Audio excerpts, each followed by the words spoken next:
It's enough, I think. It's enough, I think.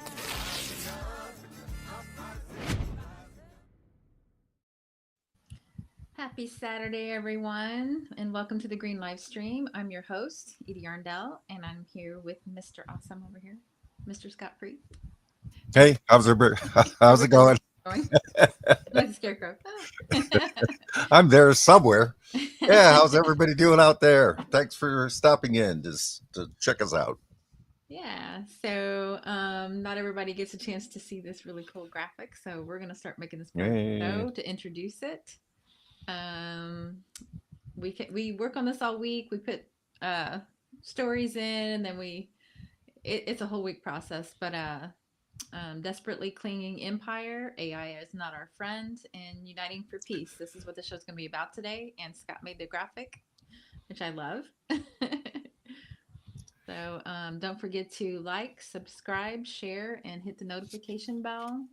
I don't know what number we're at yet, but we were cruising towards 600 subscribers. I think we're at 592.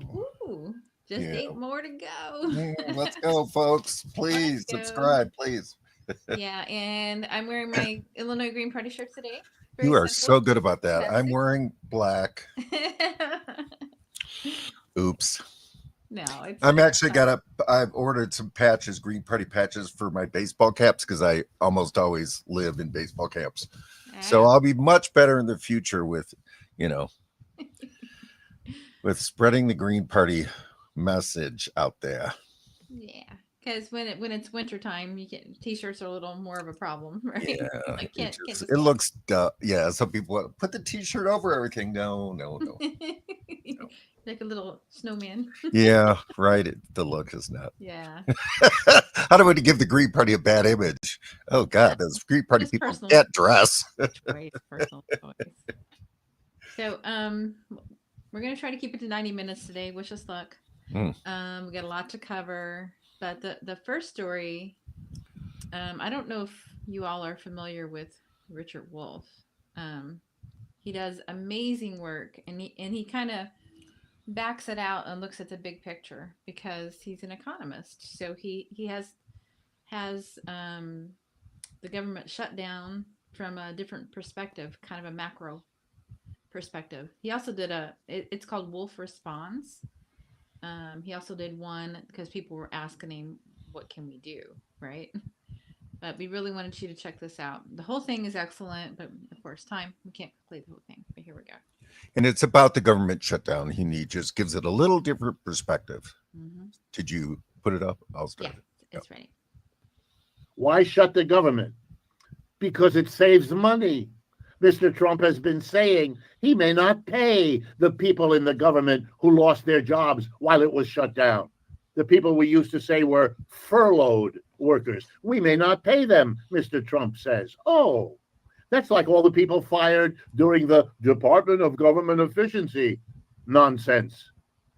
But it's real, of course, for the hundreds of thousands of Americans either not getting paid or losing their job or both. That's so bad that the fear on Wall Street these days is we're heading into another recession, which will make all of this even worse. But you're watching Republicans and Democrats doing what they usually do. Shadow boxing, theater of politics, pretending to be very angry at each other. They're just coming up with alternative ways of dealing with a fundamental problem neither of them admits. We have a crazy economic system called capitalism. In capitalism, business and the rich want the government to do a lot for them, but they don't want to pay taxes. And the mass of people get taxed until they won't anymore and threaten not to vote for anybody and to revolt if you keep hitting them with taxes. So the politicians are being asked to do stuff for everybody, but not given the money it costs to do it. So what have the politicians done? Present the people with this problem? Try to come up with a reasonable solution? No. That's not what politicians are there to do. They came up with flim-flam, with a hustle. They went to the corporations and the rich and they said, we've got a deal. We won't tax you. We'll keep you from taxes. But you've got to take the money that you're not required to pay us with taxes and lend it to us. so we can borrow the money we need from you. We'll pay it back every dollar, and we'll pay you interest between the time you lend it to us and the time we repay you. Now, for rich people and corporations, this is a no-brainer. Of course, they'd rather give a loan to the government, earn interest on it, and get all the money back rather than have it taxed away from them. You and I, we pay taxes, goodbye money. Corporations and the rich pay very little in taxes, lend to the money, to the government, much the better deal. But now they've lent so much, they're not willing to do it anymore. They want to see the government become leaner and meaner. In Europe, this is called austerity. All that the government is doing, whether they call it efficiency or they call it shutdown, it's a hustle. It's a way of spending less money. So the schools are underfunded, and the hospitals are underfunded, and the health insurance is underfunded. That's what we're doing. That's what's being done to us by the Republican and Democratic parties. They're taking care of business. You bet. Corporations and the rich, they're the ones coming out of this with a big smile. You and I are sweating the prices we pay, the taxes that never stop, and the theater of a government that won't even do in the future the little bit it helped us in the past. That's what's in store for us. That's what the Republican and the Democratic parties' leadership are all about. That's Mr. Trump. You and I are getting the short end of the stick. Shut down the government is just a small moment in that larger process. Yeah. It is really different this time. The shutdown's very different because, and he makes a real good point, that's really what Trump and then the Republicans who follow him, they just don't want to spend any money. They have no interest. I mean, the House is shut down for like a month. They just don't even have any interest in reopening it.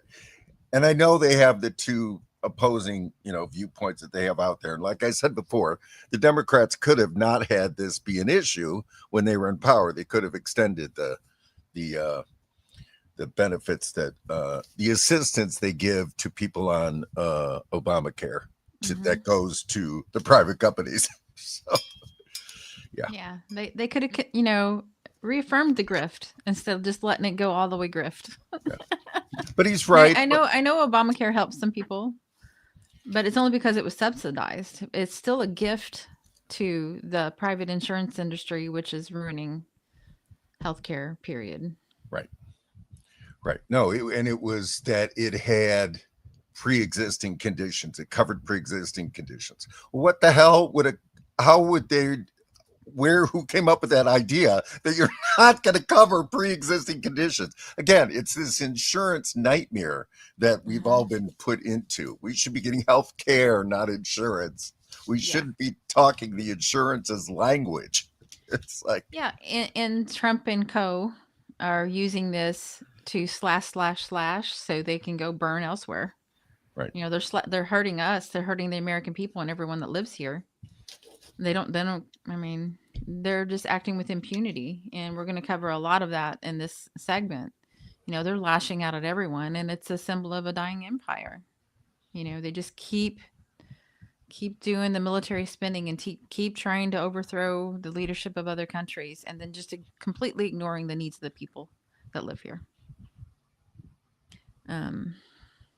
So the next story talks all about that. This is called Americans Go Hungry as Trump Plans Invasion and spends millions to invade Venezuela. Funds for SNAP are drying up. Now he was, I don't know what the word would be, coerced, I would think, into paying half of them. So here you go, starving people. Here's half. Who does that sound like? well, and he's going to fight that every step of the way. Oh, yeah. And then another judge had said that they have to pay the full amount. Oh, good. And I know in Illinois, some people have gotten a small amount. So, things go on internally that we don't know about, but some people are, it's so funny. You just think of there's somebody over there in an office who pushes a button, right? And so somebody in Illinois pushed a button, or Well, from DC to push the button for Illinois to give a little. I mean, it's not the whole. yeah. It's Yeah, not well, they have a reserve. Yeah. On the federal level, Mhm. but the instructions were that we can't use it for some reason. It was a bullshit reason, I'm sure. And then they were also instructing the states not to do anything. Right. So the states had to go against what the federal government was saying in order to feed the people that live here. Yeah. But this is Manolo de los Santos wrote this article, and it's on Savage Minds. Americans go hungry as Trump plans invasion. The United States government is in the grips of one of the longest running. Do I need to put it up? Hang on. Sorry.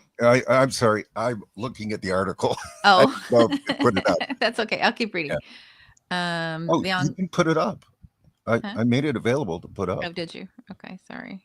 I'm looking. I think I did. Oh, maybe it's not there. Oh, now it's all words. It's under my name. Okay. Is it this one? Yeah. Yay. Okay. I was looking for the picture. Yeah. Yeah, I was reading it already. So our producer is not available today, but that's okay. We muddle through because that's what Greens do. We just try our best. Okay, so the United States government is in the grips of one of its longest running funding gaps in history. The ongoing government shutdown has already stretched beyond 30 days, and now the food security of millions of Americans is at risk as the funding to Supplemental Nutrition Assistance Program, SNAP, is drying up, and Trump officials have refused to tap into contingency funds. Approximately 42 million individuals per month rely on SNAP benefits and are set to lose them beginning on November 1st. Yet while domestic aid faces a severe funding crisis, the Trump administration's drive towards military escalation against Venezuela, involving the amassing of immense naval resources in the Caribbean, is costing millions of dollars per day. On the morning of October 31st, two major U.S. publications, the Miami Herald and the Wall Street Journal, affirmed what many have feared. The United States seeks to carry out military strikes within Venezuelan territory, an unprecedented move in the history of both countries. The administration's priorities are clear: austerity and hunger for the working class at home, and unlimited military spending for the goal of regime change abroad. The cost of war, $18 million a day. That's good. Now, this was from November 1st, and we have some more updates on that a little later in the news about what might be happening around Venezuela. And but I just think that it's really important to state that, because so much propaganda in the right-wing world goes out, and it's horrific that people have to realize that Fox, CNN, MSNBC, those are not news stations, they're entertainment stations, but they call themselves news, so they are not restricted. They can just lie a million times, it doesn't matter, because they're entertainment. So they lie that about SNAP benefits. You have to be working to get SNAP benefits. You have to have a job to get SNAP benefits, and or on disability, or pregnant, I think. Or that's Instead of just being in a situation where you need food. And why is that such a big deal? Because of our minimum wage is so extremely low. A lot of people have jobs that doesn't give you enough money to feed your family. That's why. Well, Walmart jobs, those types of jobs, it's not even enough money. Once you pay rent, there's not enough for food. Yeah. And you got to pay rent or you get kicked out. Right. Or else then you become one of the homeless. Yeah. Yeah. And the cost of living keeps rising, but the standard for what, for where they cut that off, doesn't, Oh, right. Yep. Yeah. No, that's so true. Right. So it's definitely not keeping up. I mean, people know how much things have gotten expensive here, right? How much more expensive food is. It's like you go into the store and you look at the price, and I'm trying to be vegan again, so this was, but I looked at the hamburger meat prices. I was like, oh my God, I couldn't believe it. like a package was like $15. I don't, people can't afford hamburger meat anymore. Yeah. I mean, Well, I know. And then, for people that like the flavor but don't want to eat the animal like me, even those, like a box of the good tasting, I like the Beyond Burgers. Talking about hamburger, those they're things are great. $15. Yeah, right. I know they're too expensive. Both. Yeah. Yeah. It's just. Yeah. So, but anyway, so here's what's going on in the country. Yeah. Woman sits in car for 14 hours to get food during New Birth Baptist Church food giveaway. Yeah. More than 2,000 people waited in their cars in line Saturday morning in order to receive food. Right. This is published by Chase Hoyle. I don't know. November 1st. So it happened immediately when people didn't get their benefits. Yeah, I see it in Chicago. I see the long lines, definitely. And a lot of those people are military because they didn't get paid for a while too. Right. Mm-hmm. Yeah. Yeah, I thought that side's supposed to support the troops. Yeah. Also for food for your family. Exactly. Yeah. Yeah. I thought they did support the and I troops. did want to mention this. So, in case at the beginning, so everybody gets to hear about it, but I think we have that graphic. We'll talk about it again more later. But so there's going to be a webinar from Busboys and Poets in DC, Veterans Uniting for Peace, Steadfast in our Oath, and I think you might recognize a couple of these people. Matt Ho ran for office before, and was on Green Livestream. Oh, Amazon Green Livestream, yeah. And Josie G. Wade, I think she's also known as. I believe it's the same girl. We'll show you what happened to her. And Anthony Aguilar was the one in Gaza that went as a civilian, and he was helping out with the food distribution. I can't remember what they called it. Right. And he witnessed the shooting of the kid. Yep. Yep. So, yep, And we will share that link. And Greg Stoker And from Greg Colonial Stoker. Outcast. I know. I was so excited about Greg. Yeah.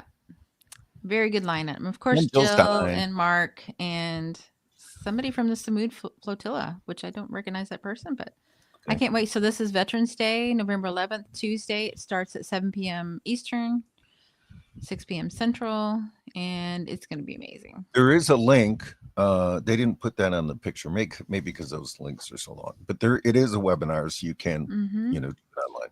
Let me just go grab the link real quick and throw it in our chat. Oh, I okay. encourage everyone to sign up. Absolutely. So I'm going to do that real quick. And the next thing that we're going to cover is about this. It's called a Presidential Directive, NSPM 7. And Ken Klippenstein is going to explain it in this video from Breakthrough News, which I have to share. But this one is really scary. This one's really scary. Yeah, it's criminalizing. I mean, it's like the thought police. I almost put that up as our title, but I think it's too vague. I mean, it's the thought police. Oh, you can't disagree. You have to, pledge your fealty to, the government and no independent thought. And, our long history of dissent and protest, which is enshrined in our Constitution, doesn't really matter. And this one gets weirder. I mean, it's just like you have to espouse my MAGA talking points is really what it is. It's creepy. So we'll play this one here. Okay. Yeah, make it big. Yeah. Oh, shit. Nietzsche famously said, Sorry, gotta do a commercial. his own books, I write in a single sentence what it takes. In large part, that Hold fell on. under the sort of Okay. Yeah, labeling dissent as terrorism. I'm telling you that the empire is Trumpist crumbling. Oh God. Okay. Derek's Can you category, unshare it? not because I'm it's not ready. alarming, Yeah, and yeah, it yeah. is, Hang on. Let Let you find the spot. But that's what's going on. They've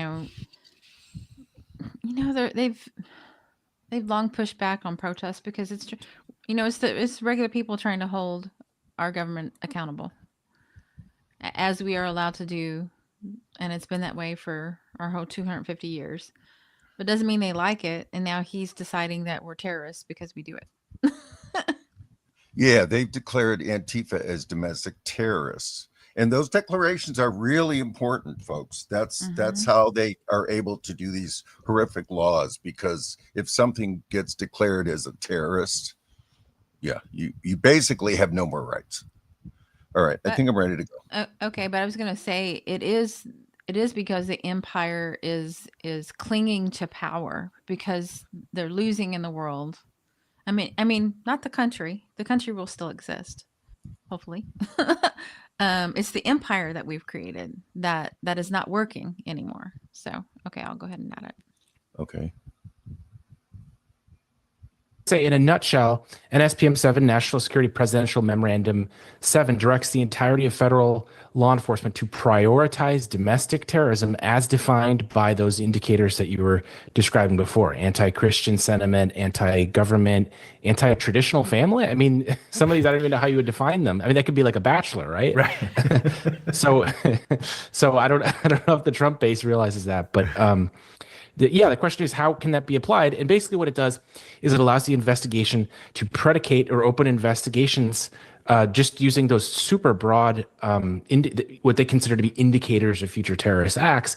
That basically means that anyone who isn't MAGA can have an investigative predicated. And a lot of the coverage on this has been so sloppy. If you look at the mainstream press, they've said things like, oh, you can't actually designate, Antifa a domestic terrorist organization. There's no such statute. That's narrowly true. There is no law for a domestic terrorist designation, but that doesn't mean the FBI can't investigate them. It doesn't mean they can't go through your information. It doesn't mean they can't audit your taxes. They can't do all kinds of invasive things that are going to have, and we've seen to have a chilling effect on free speech and protest. But I would say in a nutshell, that is what it is. It's kind of an open season for the national security state to go after their idea of, I call it the born and bred scare. Instead of the Red Scare. Like they're worried now that the war on terror has come home. It's no longer focused on Al Qaeda and ISIS and these groups overseas. That mission has been drawn down, at least officially. Not to say we're not still doing things to those groups, but now the articulation has been the enemy within, and we're going to come back and worry about these quote unquote extremists at home. Wow. And I'll probably just jump ahead and continue. He talks more about it. Here, let me just go ahead. Yeah. So now, and if you look at what ICE is doing and Kristi Noem, which we're going to cover a little bit of Kristi Noem in the next segment, they don't even have to have a reason now. And it was weird. He had said there was no law about, I'm pretty sure it was an executive order that Trump did that labeled Antifa as a terrorist organization. And of course, what the difference is between executive order and directive and all those things. Well, he talks about how this one is more serious than an executive order. But still, I mean, the joke about the Antifa one is Antifa's not a thing. It's a concept. It's an idea. It's a concept. So they're saying you can't be against fascism. There was the meme. I don't think we shared it. There's a meme about that shows a big building and it has a big letters at the top, Antifa. Antifa headquarters. So. Maybe we need to put that somewhere that they can't, they would never like on the Pentagon or something. Yeah. Like get them. Right. Just kidding. Well, anyway, it is the scary part of, I don't know. I'm going to stereotype and say that the right-wing MAGA world is more susceptible to propaganda, because the stuff sounds so stupid that you think it's a joke immediately, but I guess they believe it. Like the latest ones are that Mamdani is going to make all women wear hijabs in New York, and that they're going to take all the gay people out and shoot them. And because, now that Islam is, fear-mongering. Sharia law has taken over New York City. And could you be more ridiculous? I know. And yeah, it seems like, I don't know, they seem to eat that stuff up. I guess they believe, I think there's a certain segment of the population, in sociological terms, that want a strong leader, that just they're all in for whatever they say, and they're just susceptible to those things just by their makeup. There's a certain segment of the population that propaganda really, really works on.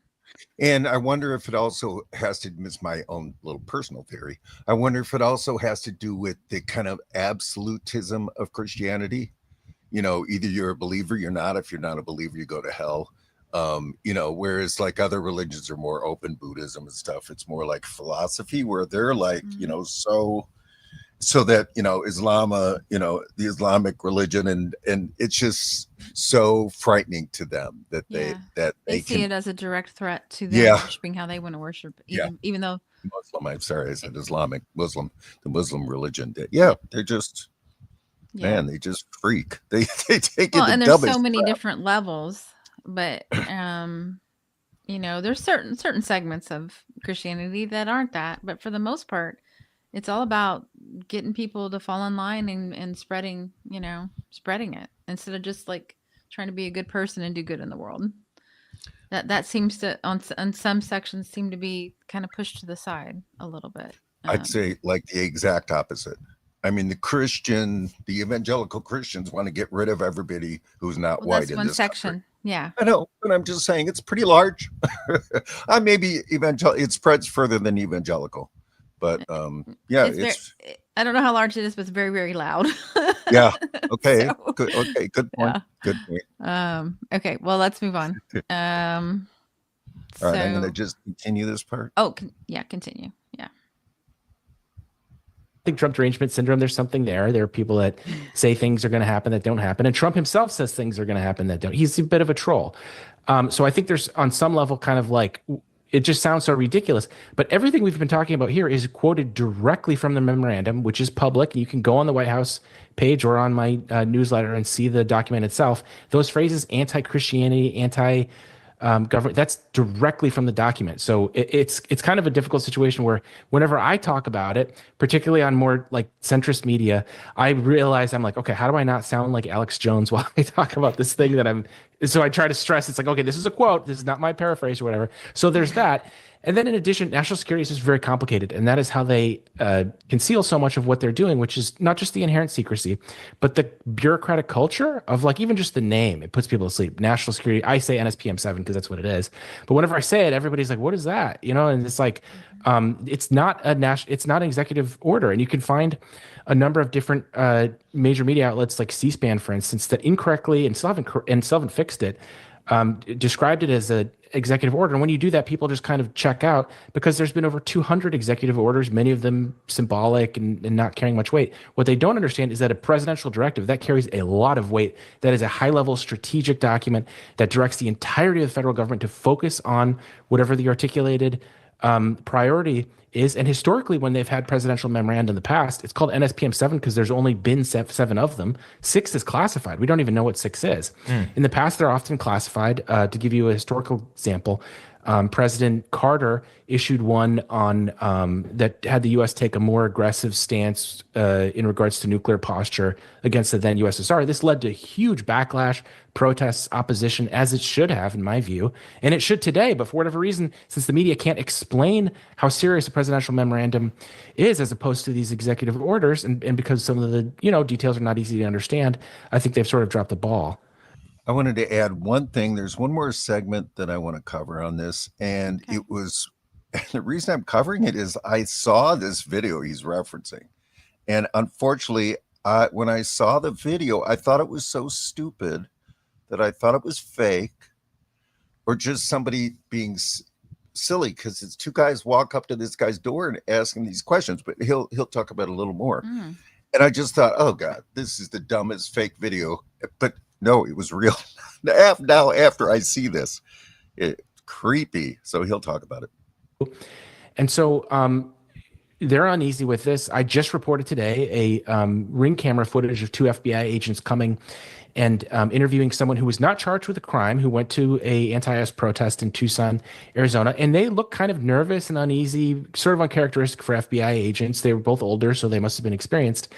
I think that belies on their part some sense that they know they shouldn't be doing this stuff, and that they're either embarrassed by it or nervous about backlash. And that's how I would characterize at least the people that talk to me, is having a lot of the same sorts of concerns that you would hear from groups like the ACLU.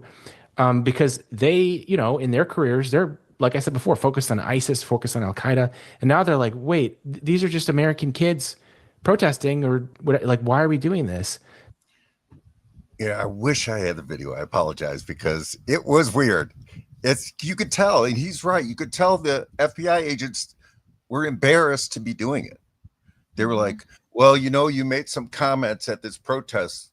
And the guy's like, we have First Amendment free speech. Yes, but we just wanted to let you know that but it was silly and stupid, but that's the future. That's how bad things could get. Like you said, it's not an executive order. There's only been 70 of these in the history of America. In 250 years. Yeah, so this thing has real weight behind it. 49, whatever. Yeah. Yeah, are we done with it? Okay. Yeah. Well, and I was going to say, grabbing my little handy dandy constitution, it says Congress cannot pass any law making any religion the religion of the United States, or take away the freedom to worship as one pleases.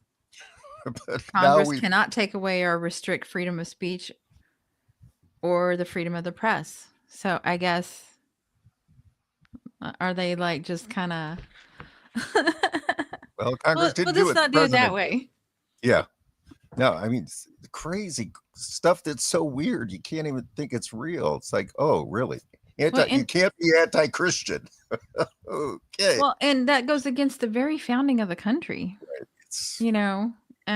Not to say we did it the right way in the first place, but it was one of the things that we were dead set on, that we will be free to worship how we want, and we will not restrict the press to report on anything, and just basic rights. Yeah. But this is only a piece of paper if it's not enforced. Yep. So Or a book. Or a book. Yeah. Well, the original was a piece of paper, but anyway.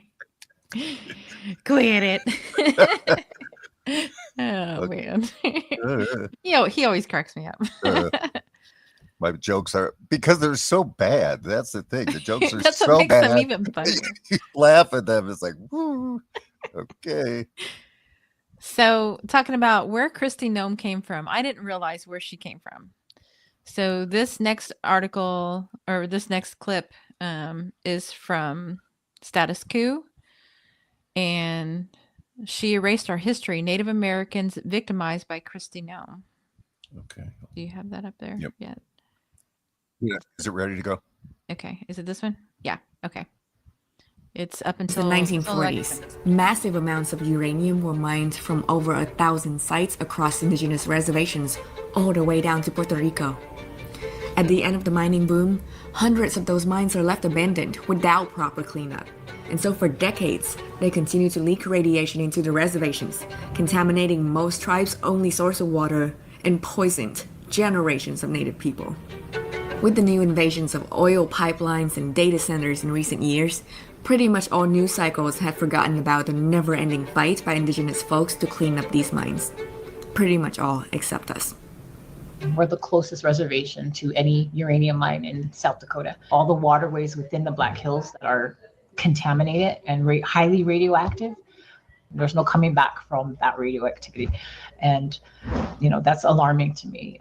The Black Hills basically are Mecca. And for them to come in and want to destroy all of that, it's very, it's like sacrilege. It upsets me that, these companies still say it's green and it's not going to harm anybody. I mean, you're honestly like contaminating our people. Like, you don't think of us, are we even human in your eyes? They, to me, we're not.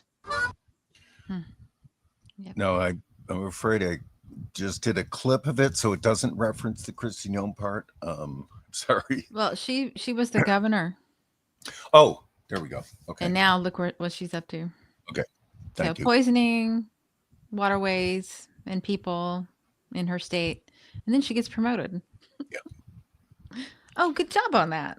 Yeah. These corporations made tons and tons of money, so you get to fail up. Oh, always. That's the Failing rule. up. That is well. Was that Pete Buttigieg, right? He failed Oh. up. I mean, he was a disaster when he was the mayor of that town. Yeah. Indiana, my home state. Okay. I was like, you're embarrassing. Yeah. No, he definitely failed up. Oh man. But yeah, and we're going to talk about the data centers a little later. But we kind of wanted to discuss, what's going on in Latin America and the boat strikes in Venezuela. I think we're going to do a bigger piece on it next week because, John Mearsheimer has been releasing some really good stuff. I don't know which one you want to bring up. Well, I don't know if you want to do the the article? Pentagon. Yeah. Yeah, I'll read the article first. Let's Okay. see. All right. There we go. So Pentagon tells Congress it doesn't know who it's killing in Latin American boat strikes. Mm-hmm.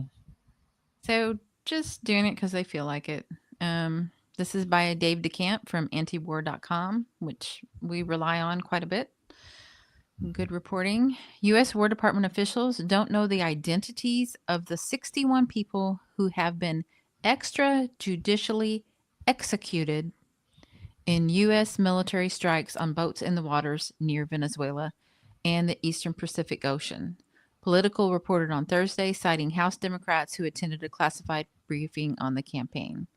The department officials said they do not need to positively identify individuals on these vessels to do the strikes. They just need to prove a connection to smuggling, said Rep. Sarah Jacobs, Democrat from California. What? Sarah Jacobs. I think Are that's you San kidding Diego. me? When we tried to get more information, we did not get satisfactory answers. Oh, I see. She was complaining that the She was officials... complaining. I'm like, wait, you're in favor of that? That didn't read quite It didn't the way read I like- expected it to. Did I misread it? You had to read it twice. Okay, now we understand. Okay, We so both she's against were it. I'm like, wait. Do they all go all the way to the dark side? I mean, I know they're like got the big old foot in there, but Oh, in the next sentence, they argued that cocaine is a facilitating drug of fentanyl, but that it was not a satisfactory answer for most of us. wow. I know a little about drugs. Cocaine and fentanyl have nothing to do with each other. I do know that, at least in Chicago and probably in other cities, that the problem is, I don't know why, but they're like the selling of drugs out on the street. They're mixing fentanyl in with the heroin and in with the cocaine. I don't know why. Yeah, Is it and cheaper? it's not even about drugs.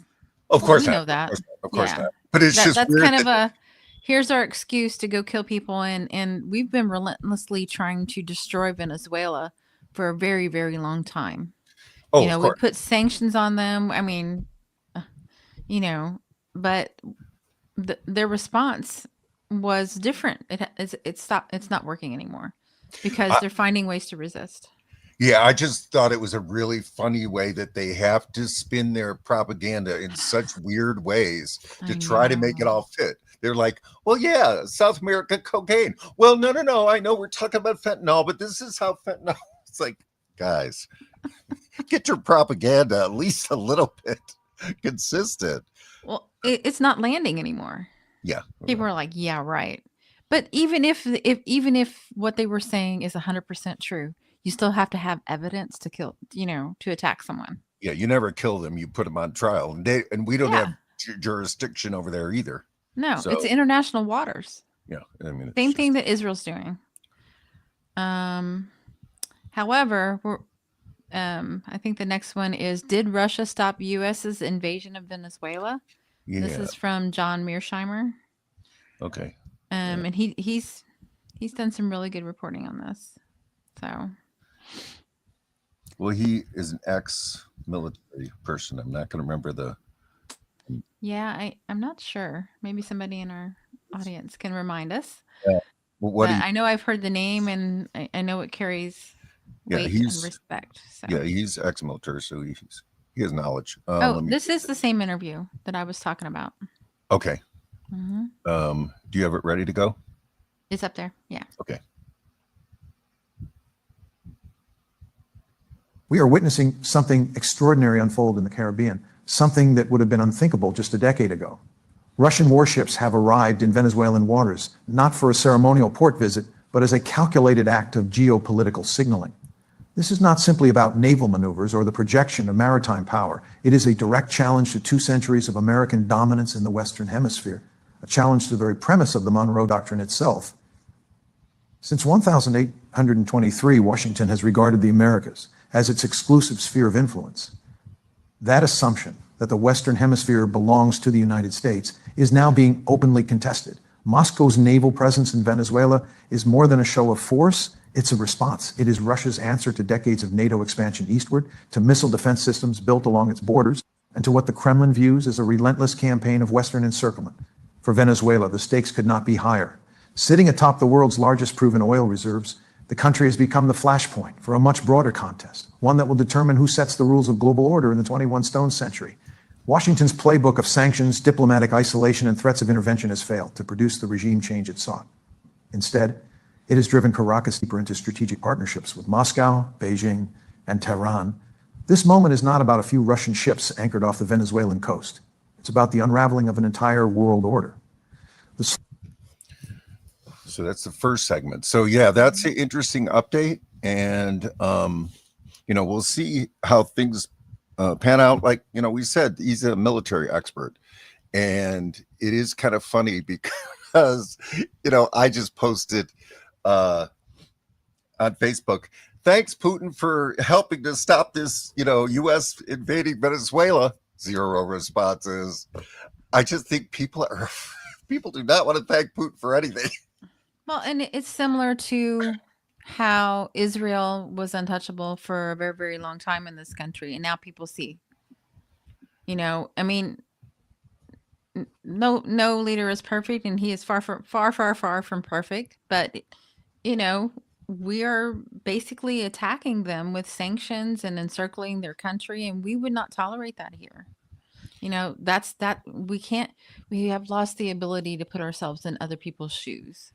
And them being present there is saying, if you attack them, you have to deal with us. It's a deterrent, Yeah, and now I'm going to play the next segment, which is going to talk about the relationship. Hopefully we won't get a commercial, because whenever you skip ahead. Well, if you want to you want me to take it down? Let's see. Okay. We do not endorse or approve any of the commercials that may play on our show. Yeah, right. Actually, we find them annoying. Well, it's because we don't pay for this stuff. Because I'm not To giving. understand what's unfolding in the Caribbean today, we have to revisit Venezuela's modern political journey, because it mirrors in many ways America's broader pattern of dominance and reaction. When Hugo Chavez came to power in 1999, he did so through democratic elections. His message was simple yet radical, that Venezuela's vast oil wealth should serve the poor majority rather than the entrenched elite and foreign corporations that had long profited from it. Whatever one thinks of Chavez's rhetoric or governance, he represented something profound, a challenge to Washington's economic order in its own hemisphere. In the next 12 to 24 I months, knew it was coming. I believe America will endure an age of chaos that is likely to be more. Well, that commercial was accurate. From the moment he began redirecting oil revenues into social programs, building alliances with Cuba, and promoting a vision of Latin American independence, he became a target. Washington saw him not as a democratically elected leader with a populist mandate, but as a threat to its influence, a potential contagion that might inspire others to defy U.S. power. In 2002, a coup attempt against Chavez briefly removed him from office. It was backed by sectors of Venezuela's elite and, as later documents revealed, had tacit support from the United States. The coup failed, but it marked a turning point.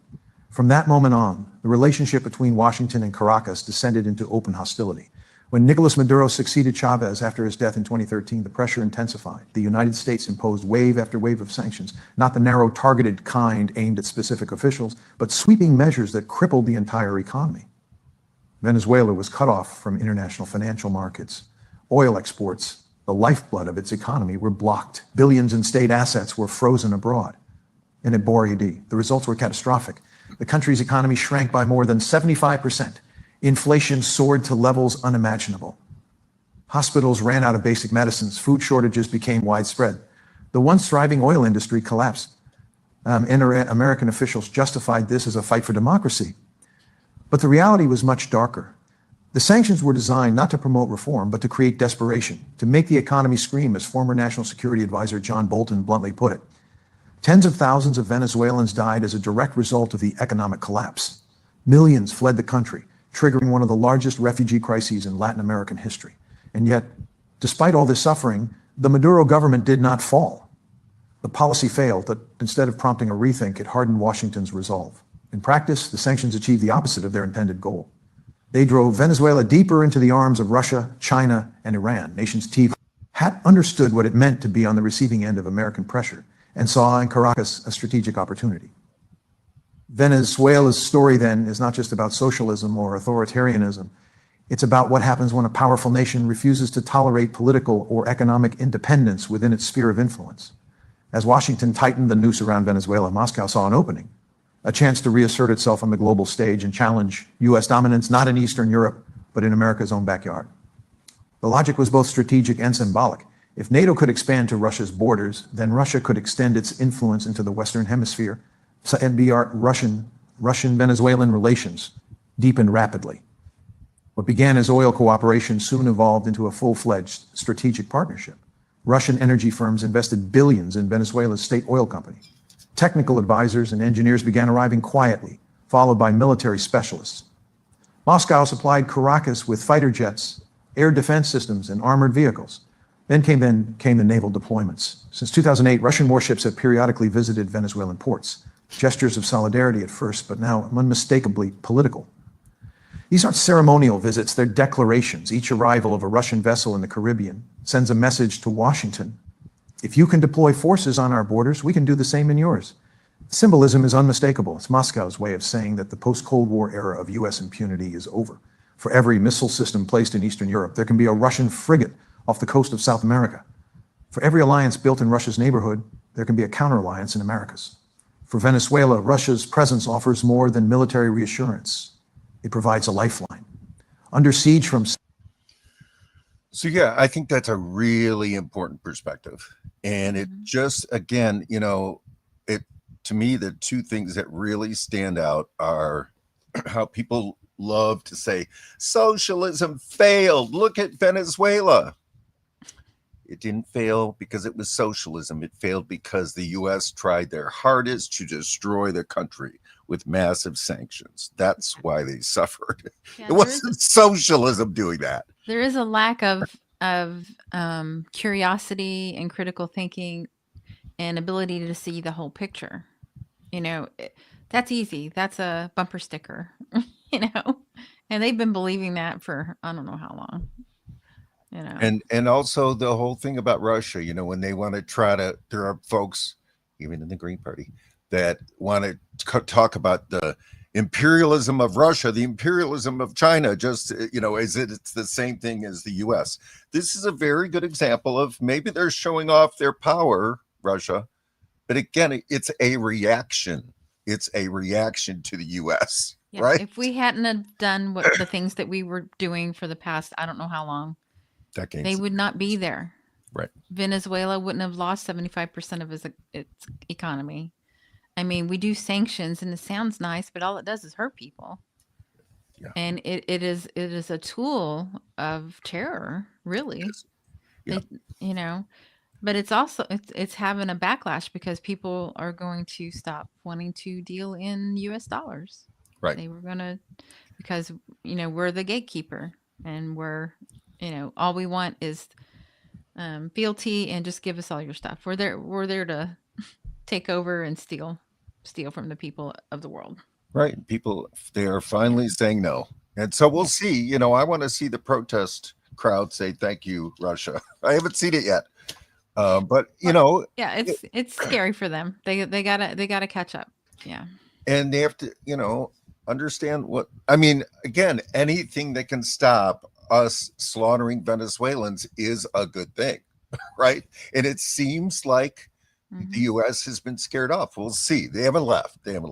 But it's certainly, I mean, you know, there was the two newspapers that reported, hey, folks, we think this is happening tonight. And it didn't. That was Miami Herald and one other one. But, and that was like, I think that was Halloween night. So very scary in like a real way. it was scary in a real way. But now 8 days later, and we have not invaded yet. So we'll see. Yeah. And, you know, people want to talk about China and Russia's imperialism, but they don't want to discuss our own.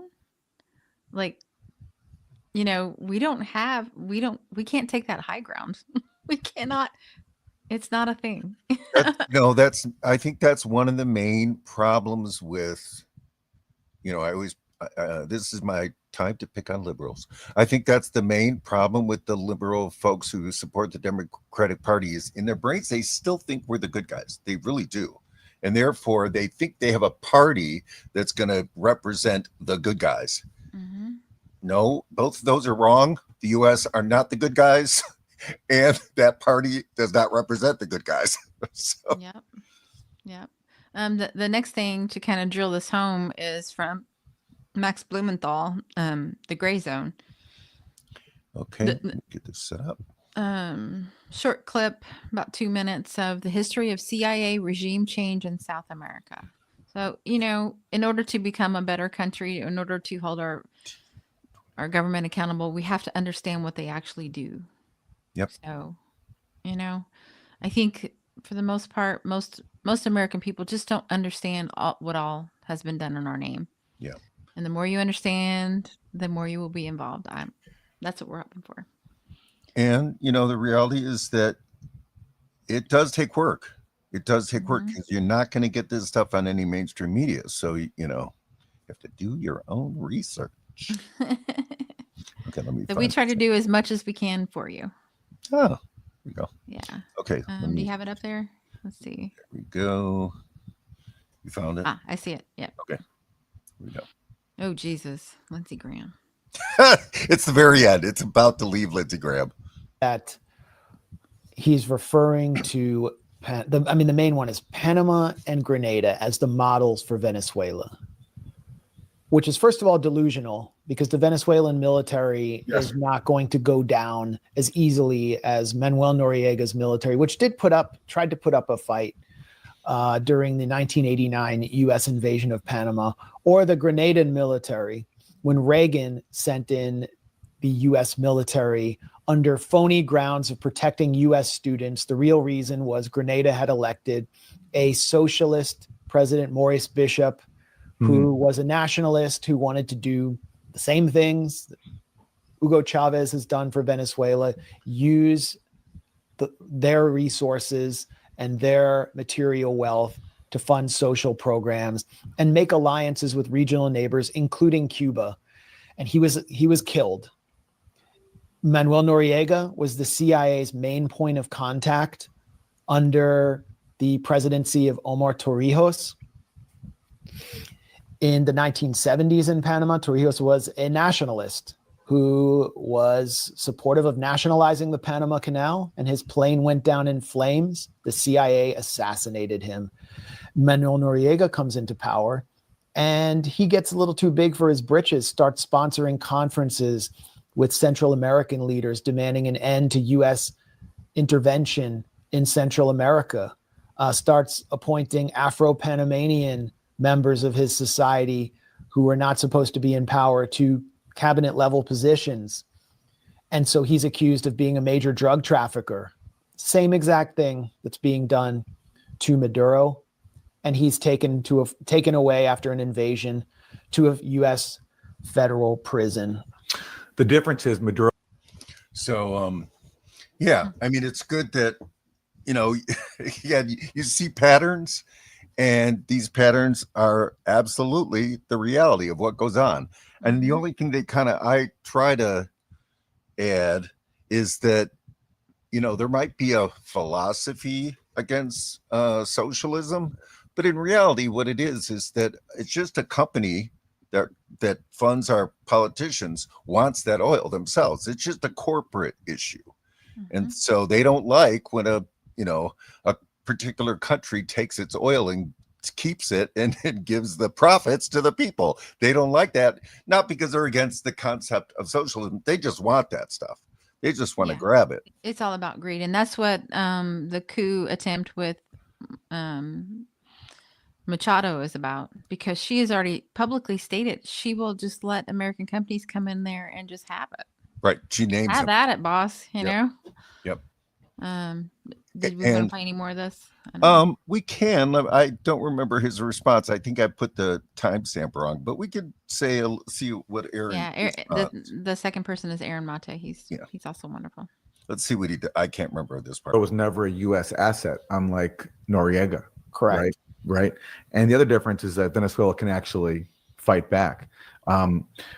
First of all, it's really impressive you can recall this history and these names, which, oh yeah, that's why I cut it there, because he just compliments Max on how he can remember all this stuff, which is true, folks. You really need to check out Grayzone and Max and Aaron. I mean, that man, Max Blumenthal, his brain, it's just he remembers absolutely everything that's ever happened in U.S. and world history. It can spout it off. So yeah, I mean, there's a good reason to watch him. Incredible. But I also wanted to give a little plug to, we're having Friday fundraisers at the Illinois Green Party. And so we are going to play a film this Friday that Max and Aaron recommended in this show. A little later, they recommended. It's called The Panama Deception. So it's a documentary about what they did in Panama. So he gave a little summary there, but we're showing a documentary, 7 p.m. Central Time. It's a Zoom thing, so you folks can come in. And so we'll have that. I don't think I put it up yet, but today I'll have it on the events page, Illinois Green Party. So it's Friday. So so here we go. Here's the go there. I wanted to put. Can you put up Yvonne's comments, and I will get the link to the events page in the chat. Yes. Venezuela, hey Yvonne, Venezuela sends humanitarian aid to Cuba, and Cuba gets oil from Venezuela. Cuba is a beautiful people and country, but U.S. has imposed 65 years of embargoes to punish them for a socialist revolution. Absolutely. I mean, our country's so damn evil. I mean, it's unbelievable. But we do to the best countries out there, right? Oof. Well, and what are we talking about here? We can't get any services. They're cutting our basic necessities for survival. Yeah. And spending it on hurting people around the world. We can't. They're cutting our food, and they're big businesses taking over the farming industry. We don't make stuff here anymore. They're cutting jobs so people can't survive. Our healthcare is some of the worst in the world because we put in the profit motive. Yeah. It's just we don't have the basic necessities for life. They are constantly being attacked, so they can go take lives in other places. I mean, and it's coming home now, and here's a good example. Yeah. Damning new video shows CBP agent, Customs and Border Patrol, calling to tear gas protesters for fun.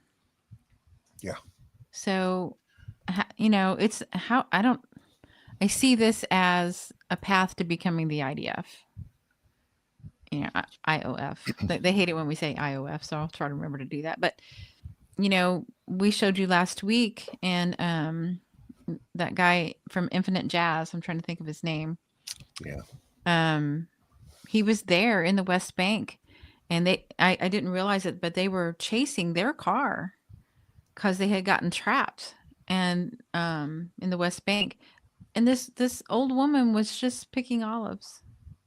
Yeah, she was actually hired to do the job, and because they couldn't beat up on the people in the car, they just ran after her and just hit her in the head with a stick 3 times.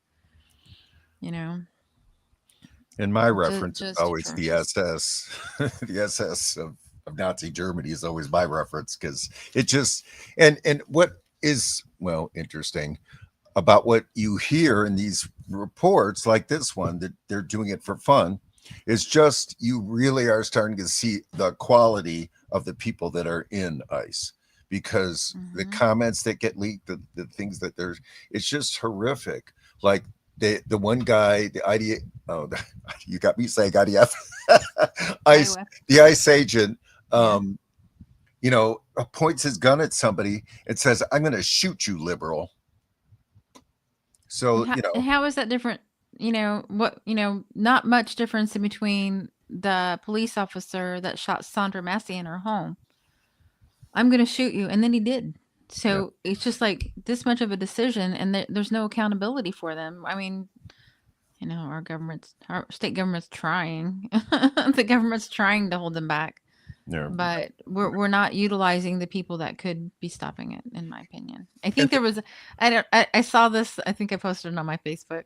Everybody's like, this is so AI, whatever. But it showed, somebody arresting an ICE agent. I'm like, even if it's AI, isn't it nice to consider it? Oh. Being held accountable for your actions.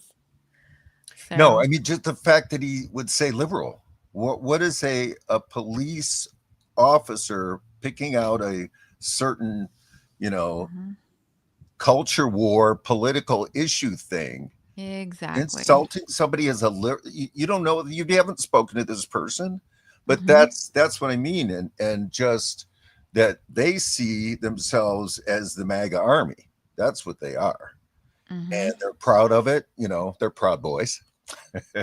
And, the guy that maybe I said this the last time, the guy that shot the woman 5 times and then escaped in an ICE vehicle and fled to Maine, and the court has ordered them back.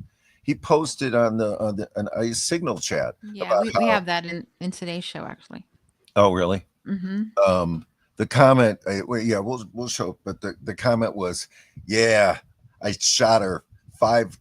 5 shots, 7 holes. 7 holes. 5 shots, 7 holes. I mean, that's the quality. And quality. It is I don't know. It's a mental aberration to take joy out of hurting people. Yeah. You're not well. Right. That is not normal. Right. It's definitely not normal behavior. Right. These are the type of folks they're hiring with $50,000 bonuses. Yeah. I mean, there are some sick people. But we can't get food to people. So, So the next segment, I didn't know if you wanted to play the video on this. The federal judge imposes strict restrictions on immigration agents' use of force against protesters, media, and clergy. Did you watch it? I have not. I have not watched it yet. Oh, well. So it's 3:51. We can play it for a little bit if you want. All right. Yeah. As soon as I see it, I'll put it up. Okay. There we go. All right. We're winging it with this one. Let's just see what they got to say. First off tonight, a federal judge delivers a stinging rebuke over the actions of federal immigration agents in Chicago. U.S. District Court Judge Sarah Ellis says the conduct of agents executing the Trump administration's Operation Midway Blitz, quote, shocks the conscience. As a result, Judge Ellis today issued a sweeping injunction designed to permanently rein in agents' use of tear gas, pepper balls, and other crowd control measures.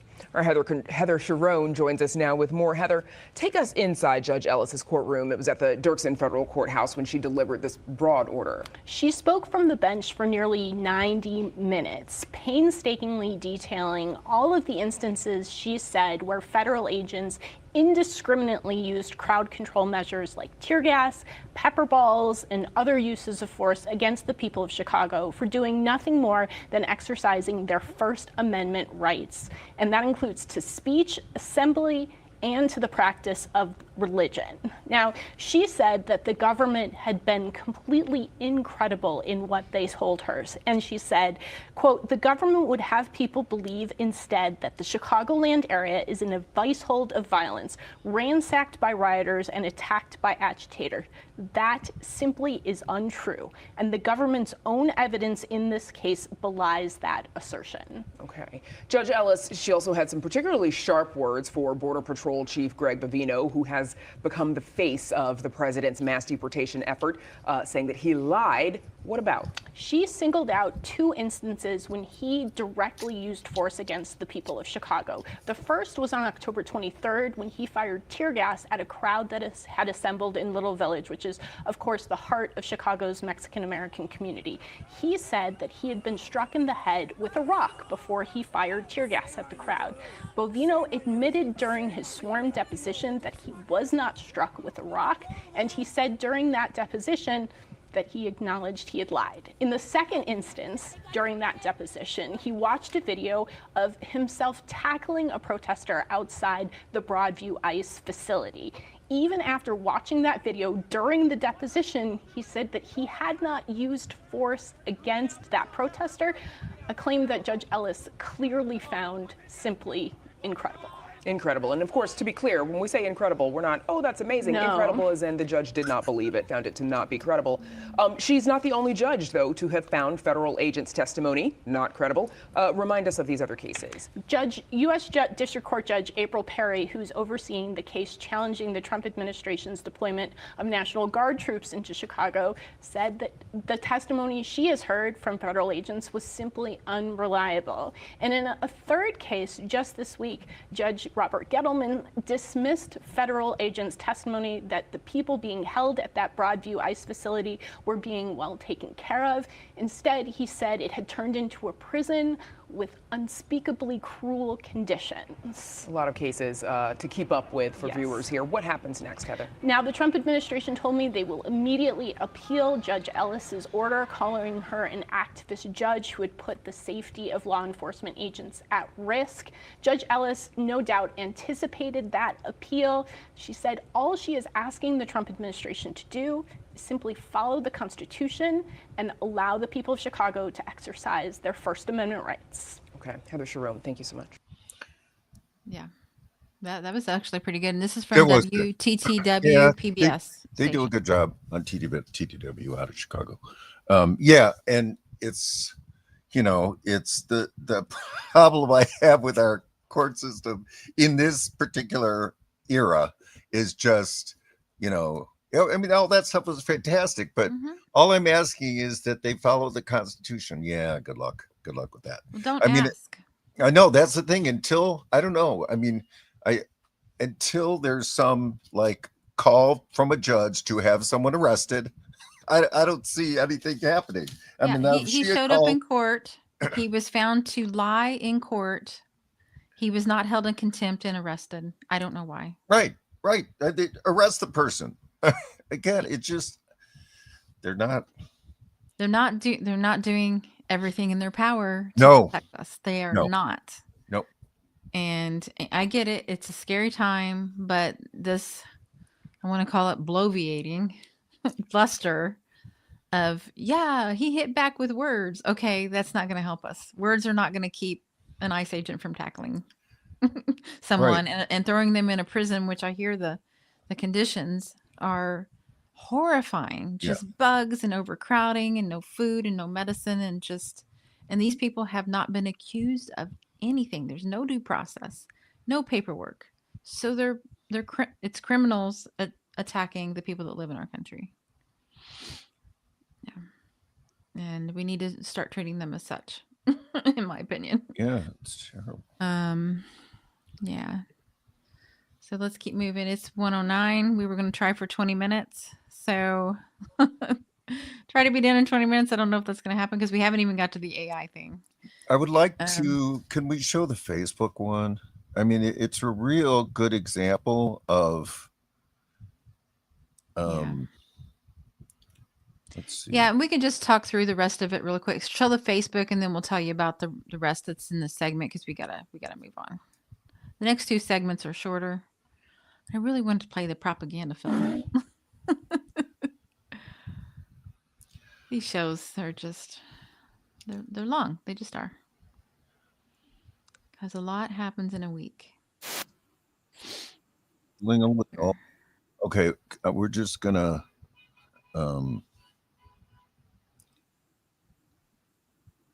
I'll tell when to share it, okay? Okay, I see it. There we go. And I'll tell you when. Oh, sorry. Okay, share it now. Did you catch it? Yeah, it's there. No sound though. I know there. I didn't. Oh see my it. God. Right. I couldn't find sound, but the guy was standing there. He was just standing there, and they just bum rush him and slam him. Again, that guy unfortunately had his face covered. Those folks should be arrested. They should be arrested for assault. Yep. And then there is, so let's see. There's the ICE prisoner dies after being left paralyzed. Trump is using Navy to double ICE prisons. And this is from Zaina Day. Okay, hold on. Let me get it ready. Bullhorn Bulletin. So, she's been around for quite a while. She's one of the people that believed in the Democratic Party for a minute. She was instrumental in getting AOC elected, but then really, after, especially being behind the scenes, you're like, oh, well, you didn't quite do what you said you were going to do, huh? And these pictures, oh my God. Were we going to play this or I didn't do the timestamp, did I? I don't, oh, that's all there is video. Okay. Just in a short paragraph. ICE prisoner dies after being left paralyzed. Trump uses Navy to double ICE prisons. Jordan Sheridan and Zaina Day are live reacting to the breaking news, and another ICE prisoner has died in custody after ICE paralyzed him. Trump is also moving to double ICE detention centers using the Navy, among other news we'll cover in addition to showcase. Blah, blah, blah. Maybe it's at the beginning. We can try to play it. If it's just an ad, we'll stop. I have not seen this, so. Oh, okay. I feel like I have, but I forgot to do timestamps. All right. Well, they start with their intro. I don't know. Howdy, Jordan Sheridan live. Status quo. It is. What the hell day is it? Wednesday? Thursday? Yeah, I don't know. I don't think we should. Yeah, I don't think we should play it. But go check out Status Quo and support them as well. And please support the Green Party, because these things would not be happening the way they are happening if you had people in there that weren't bought and sold. Yeah. So, we need pressure from the outside, not just pressure from the inside. Yeah. So, and then the next. Just pick the ones that you want to do. If we're going to be done in 15 minutes, then just pick the. We're going to be able to. Things. Yeah. Well, I'll just read what we have really quick. DHS wants states to hand over driver's license data for citizenship checks, and this is by ProPublica. So that's in our show notes. ICE agent shot woman, drove to Maine. Yeah, there's that part. And we put it in our show notes about the 5 shots, 7 holes. I want to do the propaganda film, I think. Okay.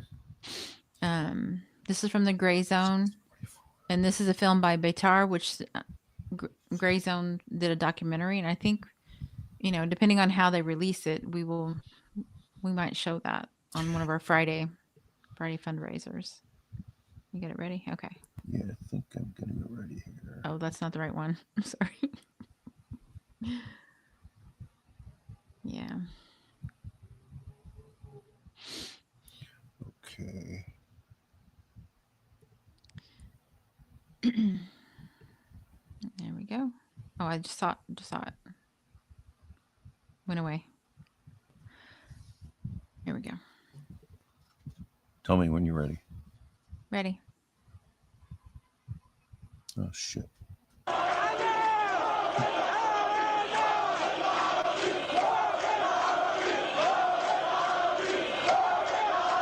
Because I respect the Arab, I want to throw him out. You fucking do a 10-minute video of Kahana. They've never heard him speak. Kahana was the most amazing speaker. And he was so smart, and he was so right. At the end of the day, we can't live with them. And it's painful to say it, but you can't live with them. Finished. It's over. It's done. Wow. That's the one. Honestly, where do you see a group of people saying death to a certain group of people? It's just gross. It's sick. Absolutely sick. Yeah, that's never okay. God. Never okay. Then it goes to 45:59, and it's 3 minutes.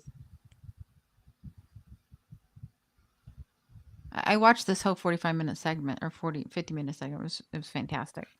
Okay, I'm ready. So, oh, by the way, that's the professor that was arrested. What was her name? Oh yeah. Anyway, this picked up off the street for protesting. Without Beitar. State of Israel would not exist without our movement, would not exist. The modern day army came because of Jabotinsky.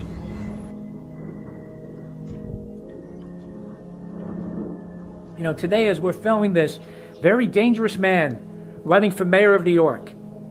And 20-30% of the Jews are going to vote for him. Not only did he just speak in B'nai Jeshurun, not only did he just speak there, that's sickening.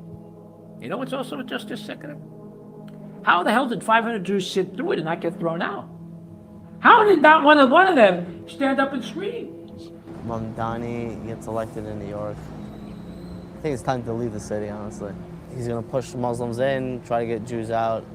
And I think it would be a very, very sad and dark day for New York City if Mamdani becomes mayor. Like, at some point, Beitar does just say, Jews, you have to get out. That's what they did in Poland in the 1940s. Jabotinsky went all over Europe telling people, like, listen, like, it's like, the fight's up, leave, it's up, you know what I mean? And I'm not saying we're there right now in New York, but I think if Mamdani becomes mayor, that might be the situation. This was incredible, what this guy says here. I don't think so. And this is Beitar. It's Somebody just called on the NYPD. The NYPD had just launched a hate crimes investigation into allegations that a man threatened to blow up Zoran Mamdani. He told him, check your beat with 2 you terrorists, drop beat. I don't want to say that, I can't be used. If they're saying now, I'm reading comments, it's likely to be Beitar. What? Yeah, they're going to blame us. They should. They should. They're going to do a fucking threat. So it said check your fucking beat with BP?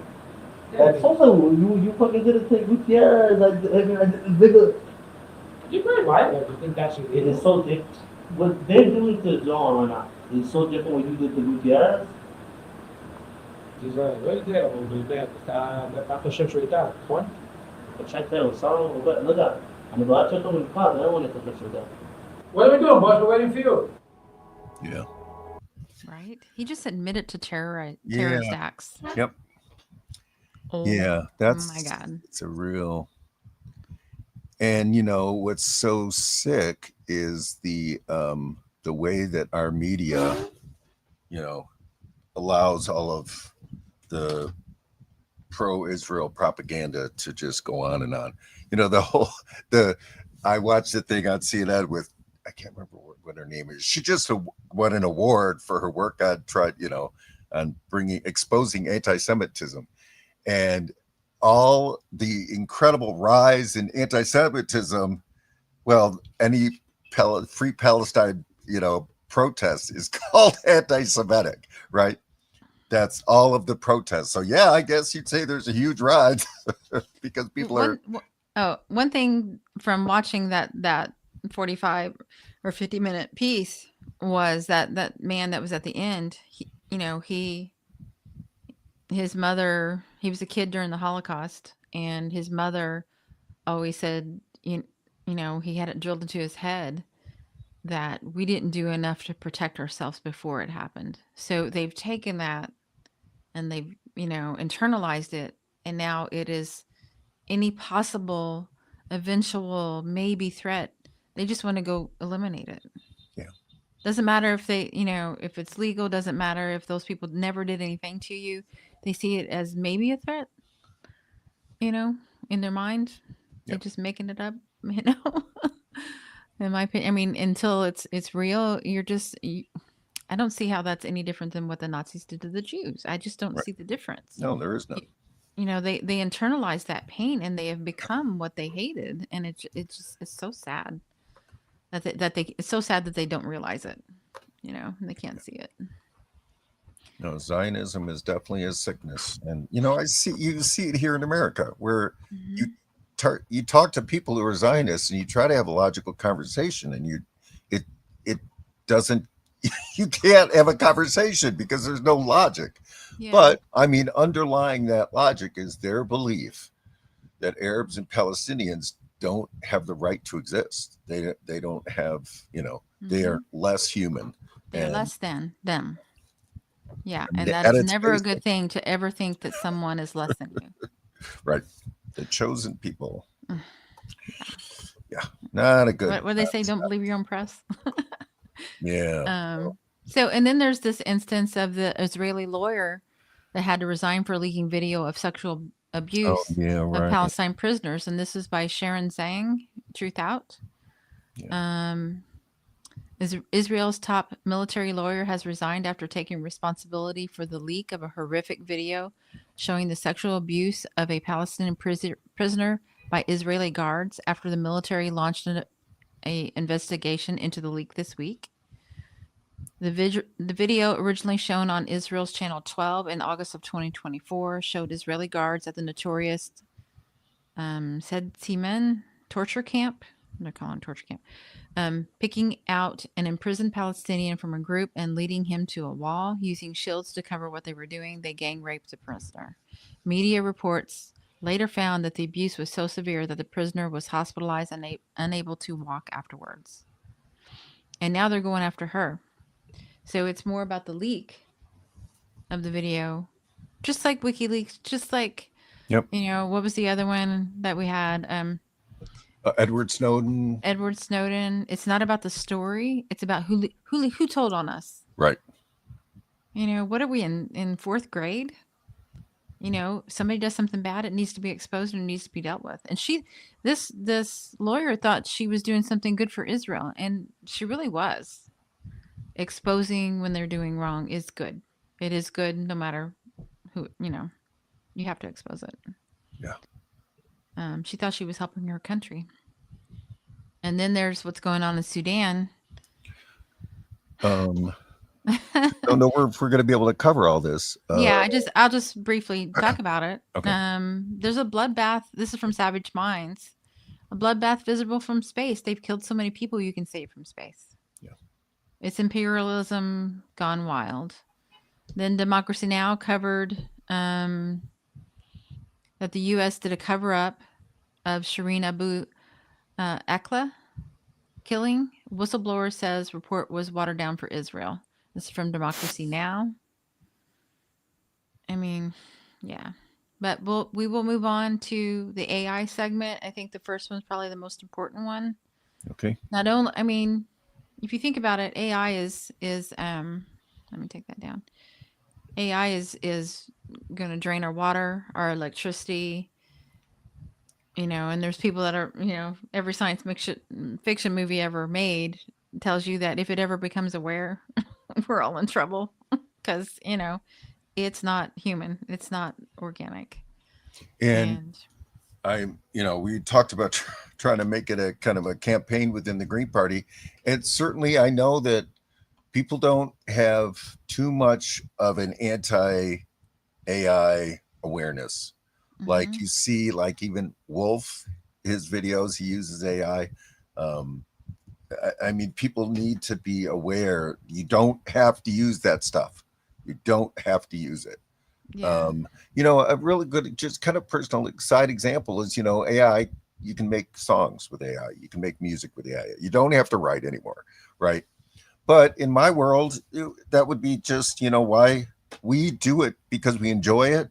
We like the process. We like to present stuff to people. We have, musicians around town that it's a cultural thing. So why would you destroy that? Why would you destroy it? And yeah, so there's some technology that allows you to destroy that. Why not just leave it alone? Why not leave it alone? I wish people would leave AI alone. I mean, I'm trying to be vegan. I'm trying to leave AI alone. Well, we need to convince others because it's going to be the downfall. Yeah. Of the human race. Yep. Completely. I mean, and is this the article that you have ready? Let's see. No, same one. Sorry. Well, we can just chat about it for a little bit. Okay, I'll get it up.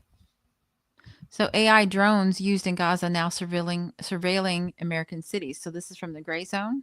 It's called Skydio. Has extensive links with Israel.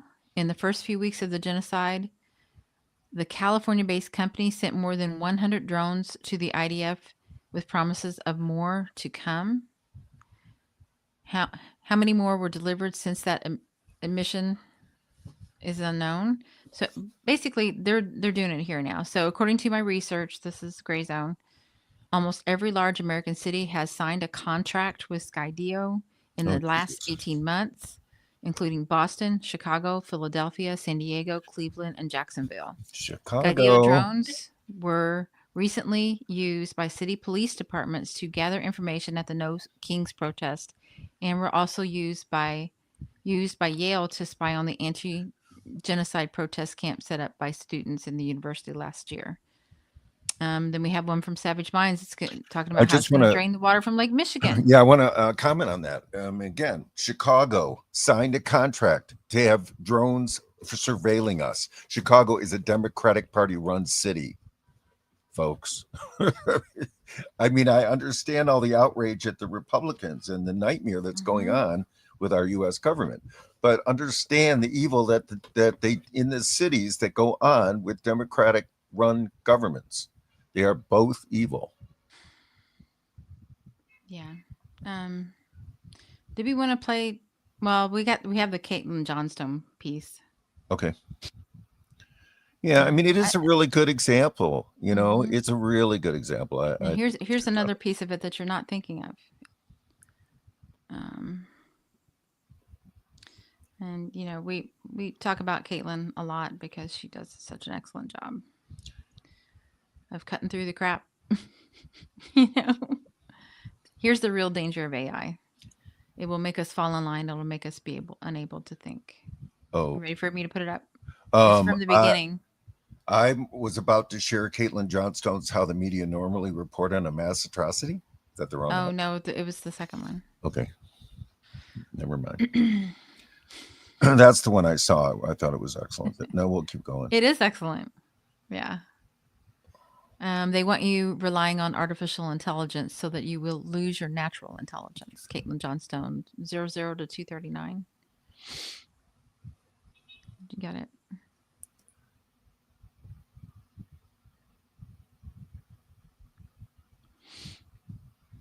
Yeah. Thanks for sticking with us, everyone. Wish we could make it more fun. But, you know, knowledge is power. I'm ready when you are. Tell me. Okay, go ahead.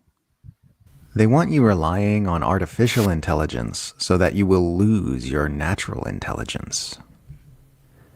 Your rulers want you to depend on machines to do your thinking for you. They want you relying on AI to do your reasoning, researching, analysis, and writing. They want you to require easily controllable software to form your understanding of the world and to express that understanding to others. They can control the machines, but they can't control the human mind. So they want you to abandon your mind for the machines. They want you relying on artificial intelligence, so you stop using your organic intelligence. They want your critical thinking skills to atrophy. They want your ability to locate and parse inconvenient pieces of information to deteriorate. They want your inspiration and intuition to decay.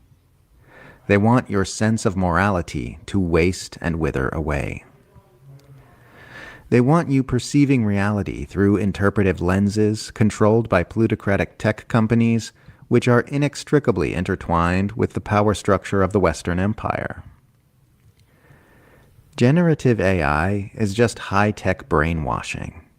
It's the next level of propaganda indoctrination. It is there to turn our brains into useless sludge which cannot function without technological crutches controlled by the imperial plutocrats. They want us to abandon our humanity for technology. They don't want us making our own art. They don't want us making our own music. They don't want us writing our own poetry. They don't want us contemplating philosophy for ourselves.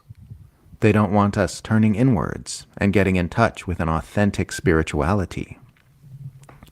They want to replace the dynamic human spirit with predictable lines of code. Our brains are conditioned to select for cognitive ease, and that's what the AI merchants are selling us. The sales pitch is, you don't have to exert all that mental effort thinking new thoughts, learning new things, and expressing yourself creatively. This product will do it for you. But it comes at a cost. We have to trade in our ability to do those things for ourselves. Yeah. Yeah. Yeah. I don't know if I stopped. I sent in the private chat the next thing I wanted you to. And do. the one comment I wanted to make was just I saw just one of the most horrifying things. I don't know. I know everything's so horrifying, right? So CNN did this investigative piece on a husband and wife who are suing ChatGPT because their son committed suicide.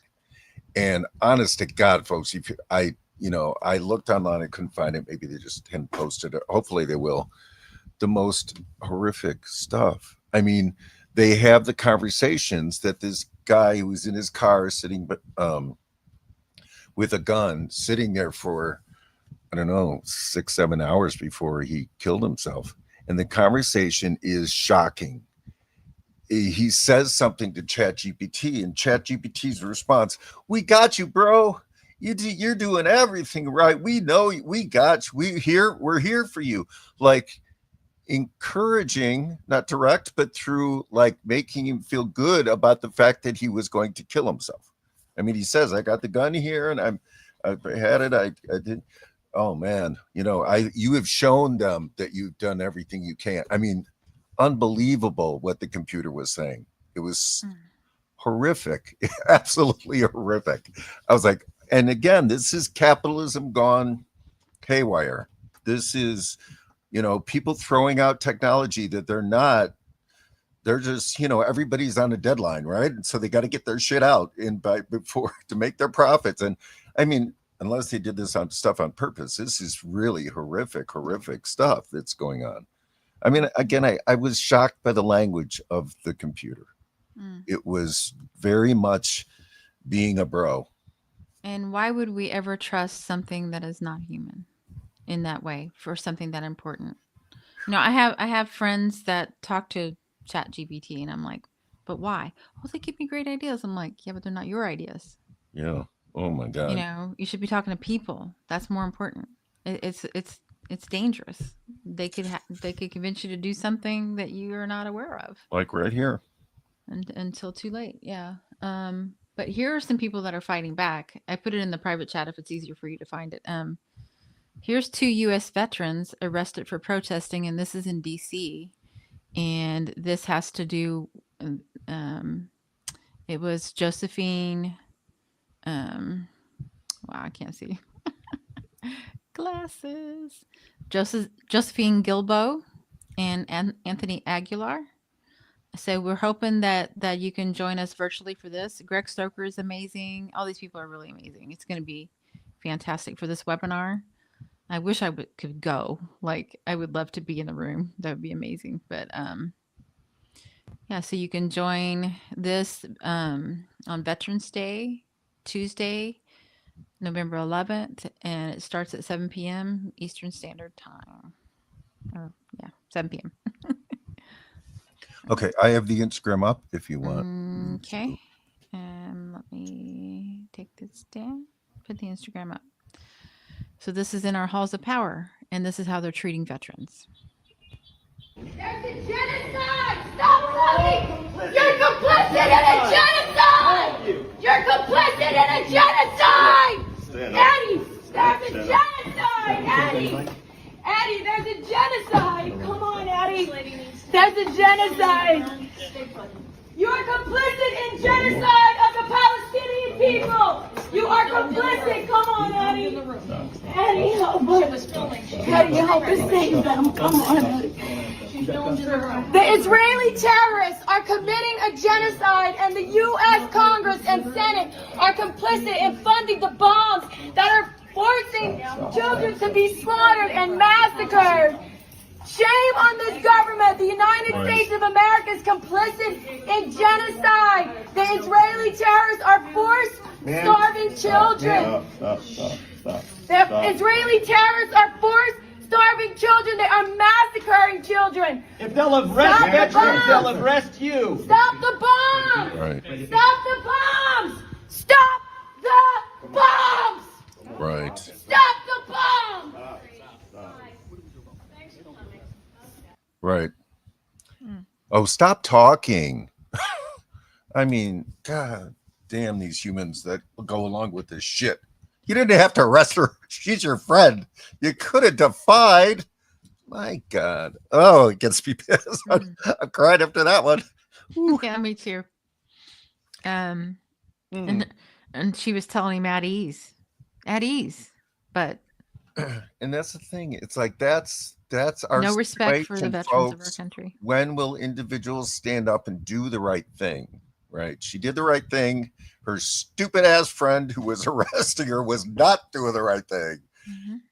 You know, they talk about how, you know, revolutions are when the military, the officials come to the side of the people. Well, folks, come to our side. Stop it.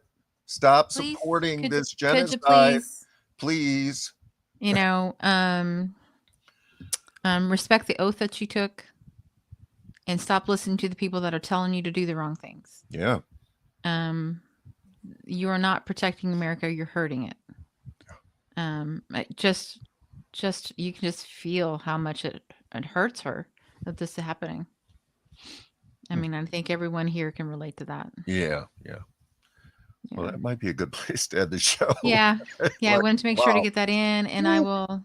I'll repost the link. Please join this webinar. Here we go. Yeah, green live stream. This is in the chat. The Zoom link to join the webinar. She's going to be there. Anthony Aguilar is going to be there, plus several other people. Yeah. Oh, I posted it here. Hang on. Right there. Oh, and go to this too. I think we'll probably get that up on our website as well. Yeah. I think that one might already be there, but today I'll definitely get those up. I'll get the webinar and the next Friday fundraiser film, Panama Deception. Okay.